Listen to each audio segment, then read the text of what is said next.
18वीं लोकसभा के गठन के बाद पहले सत्र में नवनिर्वाचित सदस्यों ने शपथ ग्रहण की थी। अब 22 जुलाई से संसद का बजट सत्र शुरू होने जा रहा है, जिसमें वित्त मंत्री आम बजट को पेश करेंगी। 12 अगस्त तक चलने वाले बजट सत्र के दौरान 23 जुलाई को बजट पेश किया जाएगा, जिस पर पूरे देश की नजरें गड़ी हैं। हालांकि कल्पना कीजिए कि अगर सरकार बजट पेश ही नहीं करे या फिर बजट लोकसभा में पास ही ना हो तो क्या होगा। हमारी आज की रिपोर्ट भी इसी विषय पर है, तो आइए जानते हैं कि ऐसा होने पर केंद्र सरकार के सामने संकट क्यों पैदा हो जाएगा। क्या होगा अगर सरकार बजट पेश ही नहीं करे या फिर बजट लोकसभा में पास ही ना हो।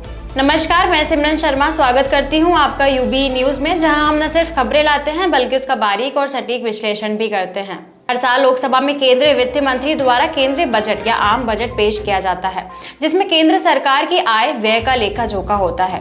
इसके लिए संविधान के अनुच्छेद 112 में प्रावधान किया गया है, जिसके अनुसार वित्त मंत्री बजट पेश करते हैं। बजट दस्तावेज वास्तव में वार्षिक वित्तीय विवरण होता है, जिसमें खर्च और आय को 3 भागों में दर्शाया जाता है।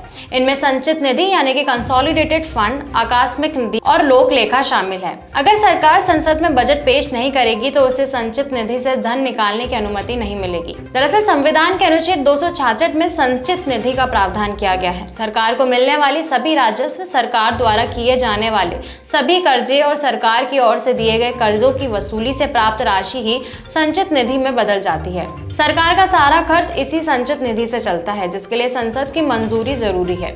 संसद की मंजूरी के बिना इस निधि से कोई रकम नहीं निकाली जा सकती है। इसी तरह से संविधान के आर्टिकल 267 में आकस्मिक निधि का प्रावधान है। यह निधि राष्ट्रपति के कंट्रोल में रहती है। किसी आकस्मिक स्थिति में जरूरत पड़ने पर संसद की मंजूरी के बाद सरकार इस निधि का इस्तेमाल करती है।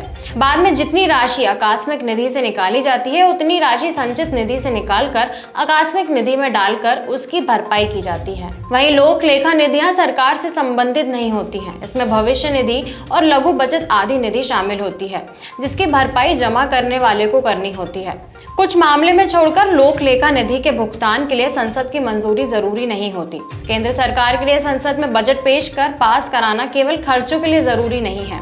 अगर सरकार संसद में बजट पेश नहीं करती या उसके द्वारा पेश किया गया बजट लोकसभा में पास नहीं होता है तो खुद सरकार पर संकट आ जाता है। केंद्रीय वित्त मंत्री द्वारा लोकसभा में पेश किया गया बजट अगर बहुमत से पारित नहीं होता है तो ये समझ लिया जाता है कि सत्ताधारी पार्टी अल्पमत में है। उसके पास सरकार चलाने के लिए उचित सदस्य संख्या नहीं है। तकनीकी रूप से देखें तो इसका मतलब यह होता है कि केंद्र सरकार ने लोकसभा में विश्वास मत खो दिया है। इसके कारण पूरी सरकार को इस्तीफा देना होता है। यानी जब भी वार्षिक केंद्रीय बजट लोकसभा में पास नहीं होगा तो प्रधानमंत्री अपने मंत्री परिषद का इस्तीफा सौंप देंगे। भारतीय लोकतंत्र के इतिहास में आज तक ऐसा कभी नहीं हुआ कि केंद्र सरकार द्वारा पेश किया गया बजट पारित ना हो पाए या फिर लोकसभा से पास नहीं हुआ हो। वास्तव में किसी भी सरकार ने अल्पमत की स्थिति में आज तक बजट पेश ही नहीं किया।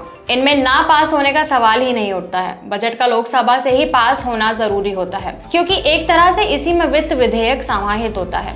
वित्त विधेयक पर राज्यसभा की मंजूरी की जरूरत नहीं होती है। तो ये थी हमारी आज की एक खास रिपोर्ट। आपको यह कैसी लगी, हमसे अपने विचार जरूर साझा करें। वीडियो पसंद आए तो इसे लाइक और शेयर करें और चैनल को सब्सक्राइब करना ना भूलें। यूबी न्यूज आपके लिए लाता रहेगा देश विदेश से जुड़ी ऐसी और खबरें। तब तक के लिए धन्यवाद।